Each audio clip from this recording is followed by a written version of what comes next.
The Moon, Part 4, How it Influences and Controls Earth's Matrix, Shady Things and Conclusions. Hello, thank you for being here with me once more. I hope you are all doing very well. I am Mari Swaruu. This is the fourth part of my videos about the moon, and to be able to fully understand what I'm saying here, I strongly advise watching the other 3 parts first. If you haven't already, I will place links to them in sequential order on the top right part of your screen in the next few seconds. Talking to one of my Taygetan Team friends, we realized that this subject is not only very large but also confusing, as there are a lot of incomplete pieces of information, even though the amount of it is huge. I have found that although there is a lot of stellar information about it, when I research something, it gives me some of the needed pieces of information, but then it does not completely explain what I need to understand, as it starts to branch out in other directions, so I need a lot of time and dedication even just to find out simple facts. This means that a lot of the information about the moon is confusing, incomplete and even contradictory. Besides, there are parts that don't make any sense, even though, as I said above, there is a lot of information about it, yet not everything is relevant for a video. One of the problematic pieces of information states that the moon is an old battle-damaged biosphere spherical ship which was beyond repair, so it was used as a counterbalance to stabilize Earth's orbit around the Sun. But the reason the Federation states that it was beyond repair is because it was, and is, heavily contaminated with radiation from the multiple nuclear weapons used against it during the Tiamat War. This is circumstantially backed up by evidence of nuclear explosions, including the presence of radiation in several old archaeological sites on Earth in the Middle East, for example in Mohenjo-Daro ruins in Pakistan, or in the Rajasthan territory in northwestern India, which their dates more or less coincide with the 12,500-year-old Tiamat War. Also taking into account that dating anything that far back in time is nearly impossible, because the duration of any unit of time is not a constant. So how long a day lasted thousands of years ago is impossible to calculate accurately. Some researchers on Earth have placed the dates of those ancient nuclear detonations as early as 2,500 years ago, but as dating is a mess, they may very well coincide anyway. And dating is a mess not only because time is not a constant, but also because on Earth scientists mostly use carbon-14 to determine the age of something, and that method is known for being extremely unreliable. The problem I see with this is that according to Taygetan archives about the Tiamat War, is that both sides in the conflict had access to much more advanced weapons, and with a much higher destructive power, so nuclear weapons are something that I feel smells like coming from the governments of the Earth Matrix, and as something much more recent. Yet, contradicting this, there is evidence of used nuclear weapons on Earth thousands of years ago, and the Federation archives state that they were detonated during the conflict.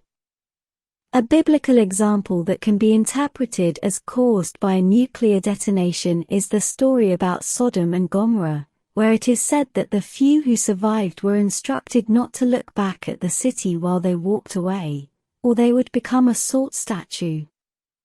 And another interesting example is found in the Sanskrit text Mahabharata, which describes total devastation with descriptions that exactly match those of a nuclear war, including a weapon release procedure identical to the one that would be used. As it is stated there were blasts more brilliant than 1,000 suns, and the bodies of the victims were consumed and turned into dust. Adding to this, it states that the individuals who survived these blasts lost their hair and fingernails shortly after, and the land was contaminated as well as all their food supplies. Other researchers state that the radiation found in those archaeological sites, although 10 times stronger than normal, others say 50 times more, could still be coming from natural causes. I could quickly know if this is so, if I had access to the exact kind of radiation found in those places, but my research efforts have been futile so far. So, the use of ancient nuclear weapons on Earth doesn't necessarily mean that they had to come from more modern times, but when we add these facts to the presence of 12 nuclear reactors on the Moon, then things start to point in another direction, and an ugly one. The use of modern nuclear reactors on the Moon to power the Van Allen belts, and to sustain Earth's existential frequency low obviously points to human intervention, and it is easy to conclude that the Earth's cabal had something to do with the installation of those reactors, as they had all the motivation to do so, because as usual what they are interested in is to manipulate and control the human population into submission, and into always being in a low-frequency mind state.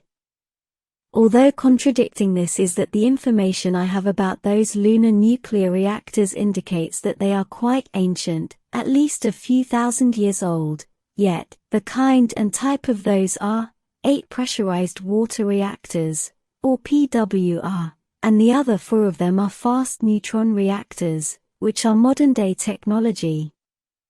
Then, returning to dates that don't match, the fact that those nuclear reactors on the Moon are ancient does not mean that they didn't originate recently, as from the 20th century even, because if the Earth's cabal was who installed them there on the Moon they would have used the secret space program, and that includes the use of advanced portals and temporal manipulation as well as time travel, and would have needed the full cooperation of the local Galactic Federation authorities, if not, their full cooperation as well. Why the Moon's systems are not being powered by zero-point reactors is not clear. They would be the simplest, cleanest, and most reliable option, but it does point in the direction of the Galactic Federation cooperating with the Cabal on Earth, so you can understand, or imagine the ramifications of this. Another contradicting point is that even though the Moon is said to be highly contaminated with radiation, there is a lot of Federation activity going on there all the time. From here it is easy to see a lot of starship traffic coming in and out of the Moon. When I asked about this, I was told that the heavily contaminated levels were the deeper ones, and not the more superficial hangars and installations, but I don't find this very convincing because if there was a nuclear attack against the Moon, logic suggests that the surface areas would be the most affected ones, and not the internal levels unless someone managed to detonate a device, or devices well inside. Or, as an alternative explanation to all this, the data about the reactors, and the Moon may be erroneous, placed forcefully to create a context to justify other actions. Nowadays we already know that much of Earth's history, if not all, is fabricated and all the dates are wrong as well, and I transfer this to the information about the Moon as well. The fact that a lot of this information comes from the Galactic Federation, therefore is stellar accepted data, does not mean that it is not manipulated as information is on Earth, because sadly, what I just said above is yet another indication that the Galactic Federation is not only working with the cabal that governs and controls Earth's society, but that they are simply levels of the same thing. As we've said before, there is a larger matrix outside Earth, that also includes the one on Earth as another level of it, and the Galactic Federation is in fact the ultimate controller of Earth. And I must insist that if dates don't coincide perfectly, it does not mean anything because the Galactic Federation uses time travel, manipulation, and portals all the time. Another interesting fact here is that the Moon is considered a no-fly zone, which means that any curious stellar race cannot simply send a drone there to take radiation measurements or send a team to research and investigate it closely. Special permissions are needed to go there, and they are not easily granted, yet there is a lot of Federation military activity going on there all the time, but the normal stellar races are not allowed to know why or what for. This also makes me link this with the human-built reactors there, and with all that is being said in other YouTube channels about the secret space program and its activities on the Moon and Mars, another no-fly zone, by the way.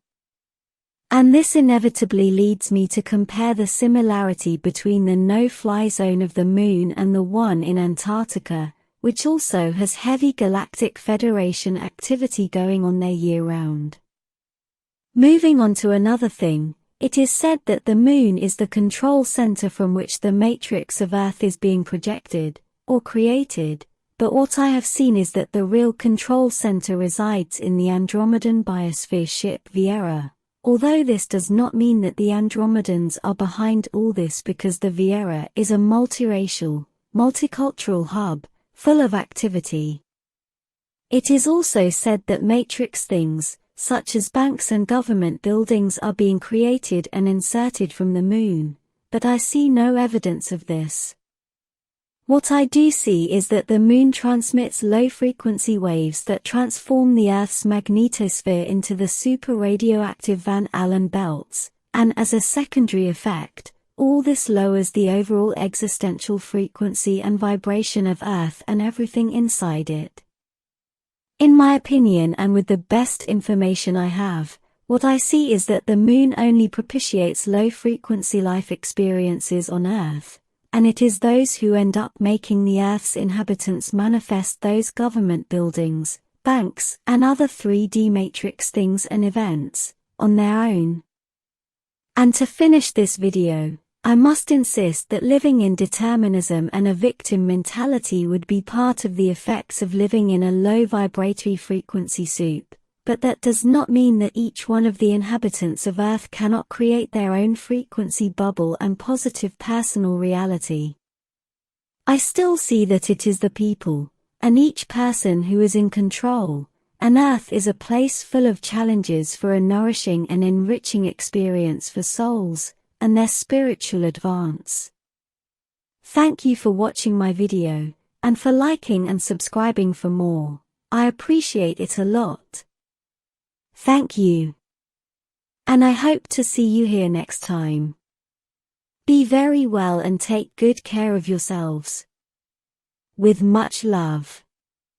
Your friend, Mari Swaruu.